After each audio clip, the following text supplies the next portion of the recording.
Il y a un très gros scandale sexuel qui fait parler de lui actuellement au Cameroun. C'est l'affaire Popda qui inclut aussi pas mal d'influenceuses de renom camerounaises telles que Nathalie Koa et Coco Emilia. Alors si vous n'êtes pas au courant de cette histoire ou si vous ne savez pas réellement ce qui se passe, je vous l'explique dans cette vidéo.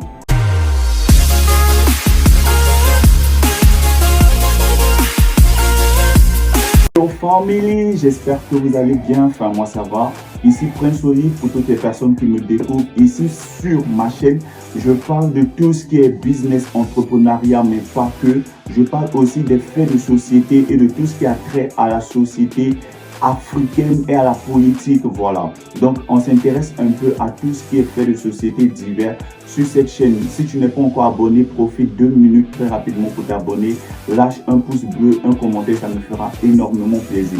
Alors, de quoi s'agit-il réellement? Il faut savoir que depuis 2-3 jours maintenant, il y a cette histoire-là qui circule pas mal sur les réseaux sociaux, notamment TikTok et Facebook, qui éveille en fait une histoire, un scandale sexuel qui aurait eu lieu au Cameroun.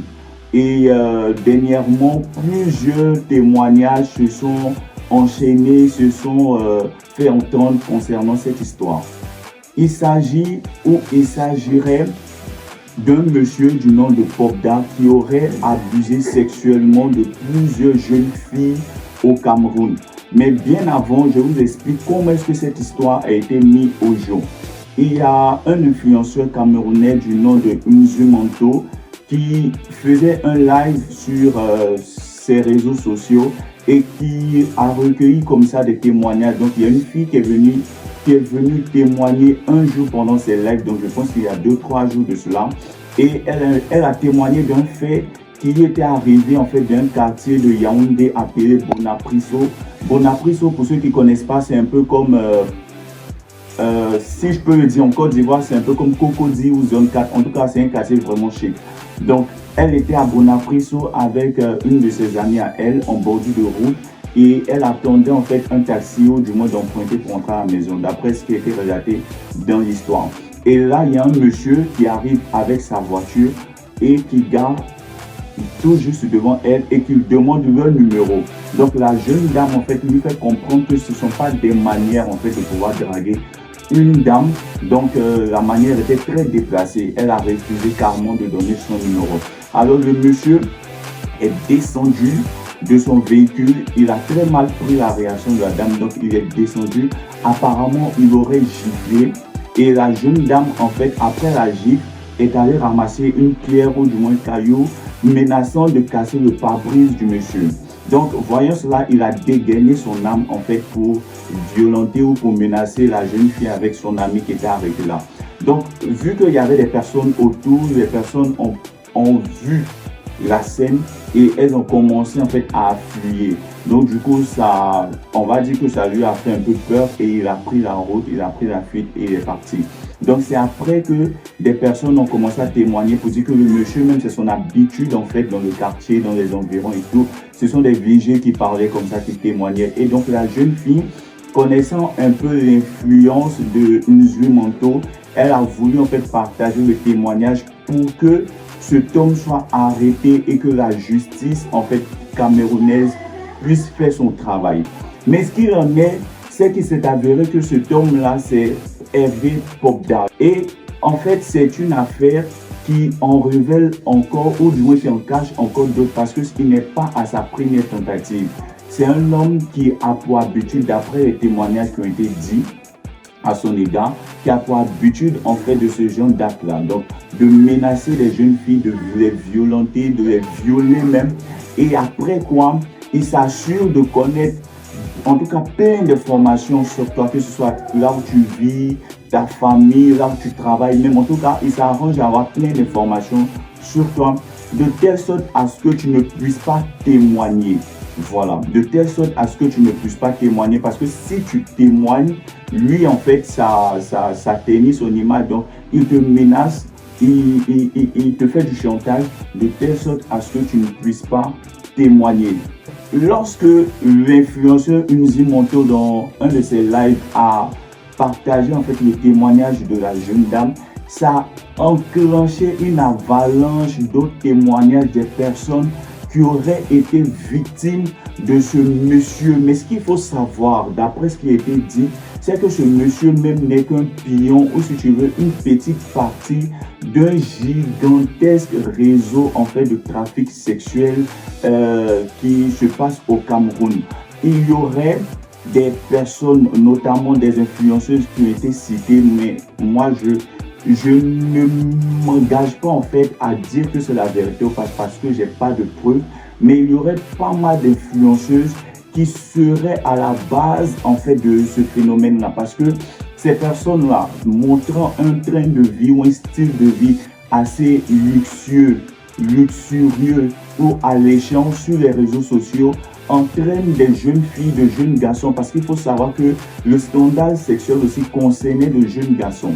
Donc, entraîne de jeunes filles, de jeunes garçons à envier leur train de vie, à envier tout ce qui peut avoir comme vie pour paraître en fait sur les réseaux.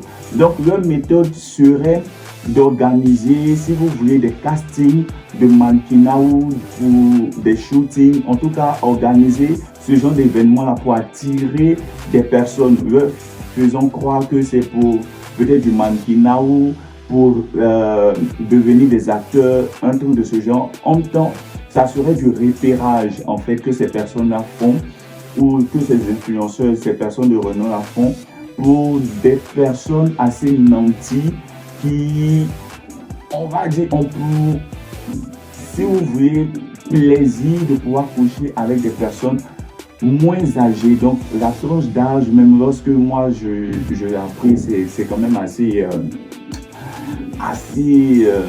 voilà, parce que ça parle des adolescents de 15, 17 ans, 18 ans, en tout cas vraiment des mineurs. Et ce qui empêche aussi des personnes de pouvoir témoigner, ou ce qui fait le rebondissement de cette affaire-là, c'est que, comme je l'ai dit, Popda serait, si vous voulez, au milieu de pas mal de personnes assez influentes au Cameroun. Donc c'est ce qui fait que très souvent, les personnes qui sont violées ou violentées par ce monsieur n'arrivent pas à porter plainte, parce que ta plainte ne va aller nulle part. Ta plainte ne va aller nulle part. Et face à cette injustice-là, il y a plusieurs personnes aujourd'hui au Cameroun, même en dehors du Cameroun, qui sont levées et qui ont commencé en fait à dénoncer ce fait-là. Je vous mets une vidéo d'une dame qui a commencé à prédire en fait la fin assez catastrophique ou voilà, assez terrible de ce monsieur. Je vous mets la vidéo. Bobda, tu vas tomber gravement malade, hein? C'est ta sentence fatale.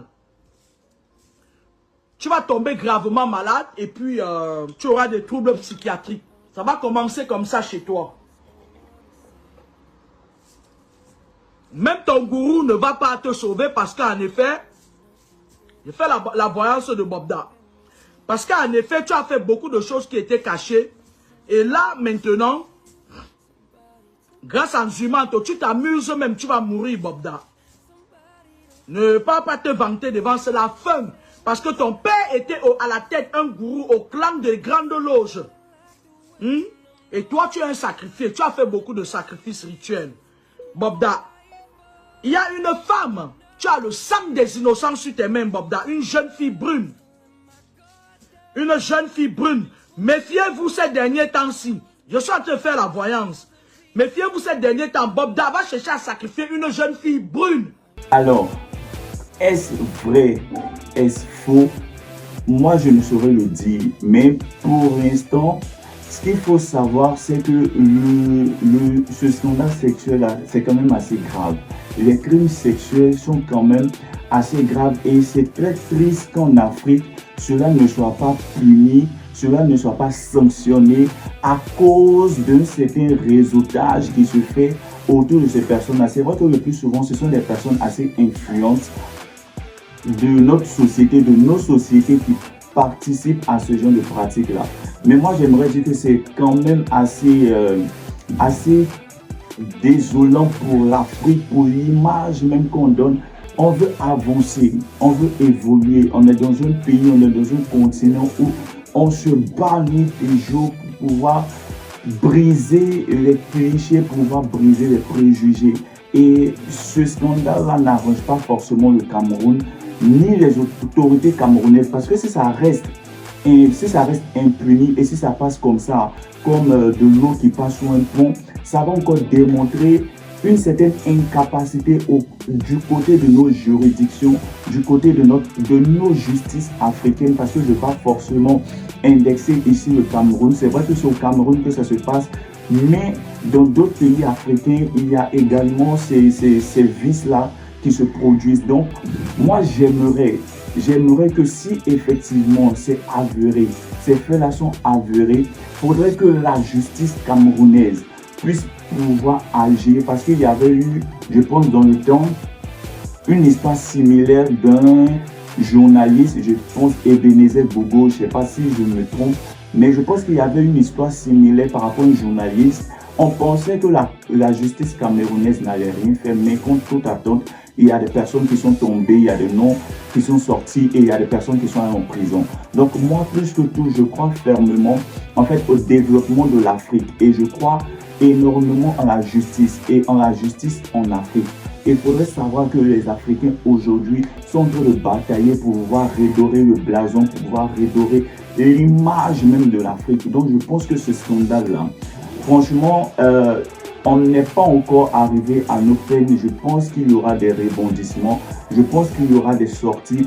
Mais je voudrais appeler ici, en fait, toutes ces personnes qui ont la possibilité de pouvoir jouer de leur influence à quelque échelle, que ce soit petite ou grande, de pouvoir le faire pour que cela puisse cesser en fait. Il y a des hashtags qui paraissent sur les réseaux sociaux partout, hashtag stop Pobda. Donc si c'est réellement avéré que ce monsieur est coupable, il faudrait qu'on puisse l'arrêter. Yo family, c'est la fin de la vidéo. En tout cas, j'ai pris plaisir à partager cette vidéo avec vous. J'espère que vous aussi, de votre côté, vous avez eu l'information que vous recherchez et on se dit à bientôt.